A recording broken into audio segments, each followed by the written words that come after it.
Hi, welcome to Verse of the Day. My name is Brandon Hathaway. I'm the preacher here at the Westside Church of Christ in Owensboro, Kentucky. I want to thank you for joining me as we open up the Bible, study the Word of God. Today we're in John chapter 20, and I'm going to be looking at verse 17. And so as we're reading through this chapter, you have the Marys, you have the apostles, the disciples who are visiting the tomb. They can't find Jesus. And of course, then Jesus appears to them in a few different times in this chapter. And so we're going to look at the first time that Jesus appears, as he appears to Mary. And she is, weeping and crying. Then the two angels appear, and then question her, and then Jesus speaks to her, right? And that's where we're kind of coming in. In verse 17, it says, Jesus said to her, "Stop clinging to me, for I have not yet ascended to the Father, but go to my brothers and say to them, I ascend to my Father and your Father, my God and your God." As you look at this verse, she's just turned around and Jesus is there. I mean, Jesus died, right? He was scourged. He was beat, he was nailed to a cross, and he died on the cross. And then they buried him. I mean, Jesus was dead.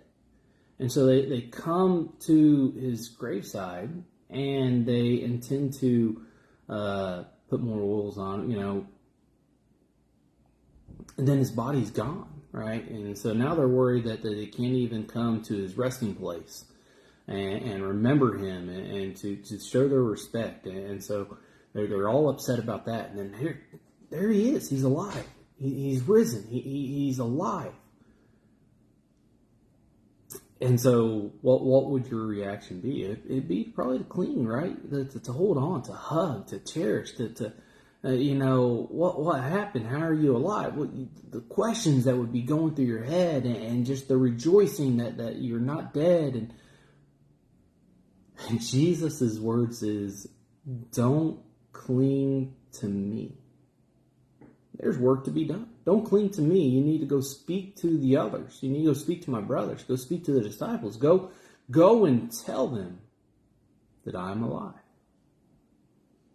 And so it's just, again, how we can get caught up in clinging to certain things, clinging to a certain moment when there's more that needs to be done. Yeah, absolutely. We can all probably understand their reaction here, and yet Jesus is saying, no, this isn't the time.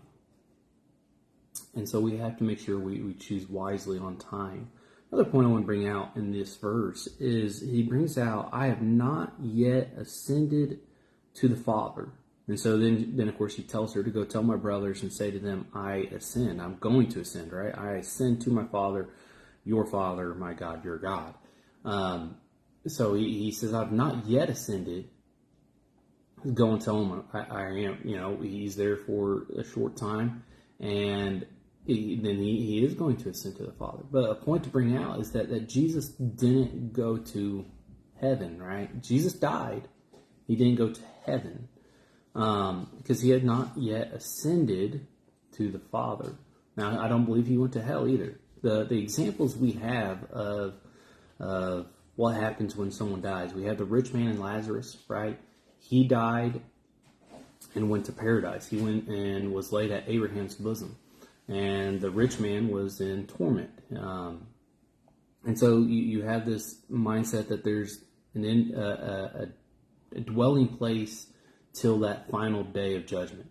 And so you have paradise and you have torment that has taken place. Another point would be to bring out when Jesus was on the cross, he spoke to the thief. He says, this day you'll be with me in paradise. He didn't say this day you'll be with me in heaven, or this day you'll be with me in hell, but you'll be with me in paradise. And so I fully believe that he was in paradise. He was in that other realm,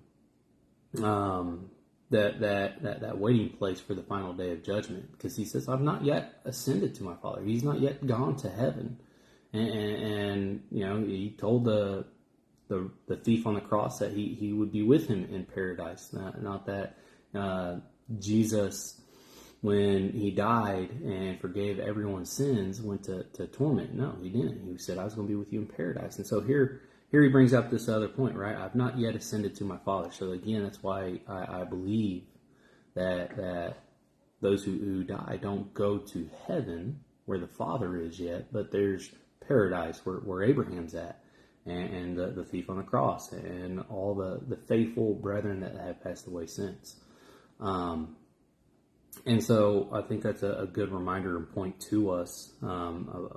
What's the difference of paradise and heaven besides the Father and the Lord being there? I don't know. It sounds like a wonderful place. It sounds like it's beautiful. Don't have a lot of detail on it other than what little things we got, but I do believe that that's the way the scriptures teach us. And so he brings that point out. I've not ascended, but I'm going to ascend. We know that as we read further down, we get into Acts chapter 1, and he's with his disciples there, and he goes up on a pillar of cloud and ascends up into the heavens, and he ascends, and so he goes to be with the Father. And so that's just little side points to think about. I don't think that really should change our mindset of our Lord or salvation, but it should help us to just understand a little bit and help in teaching as we prepare ourselves for that day, right? And Jesus here happened to help Mary along, and the fact that, hey, don't cling to me. Go and speak to my brothers. Go and speak to the disciples. Go and speak to others. We cling to one another. We cling to a certain moment. And, are we neglecting other work that needs to be done? So, anyways, it's my food for thoughts for today. And I want to thank you for joining me. I hope everybody has a blessed day today. And if the Lord is willing, I'll talk to you later.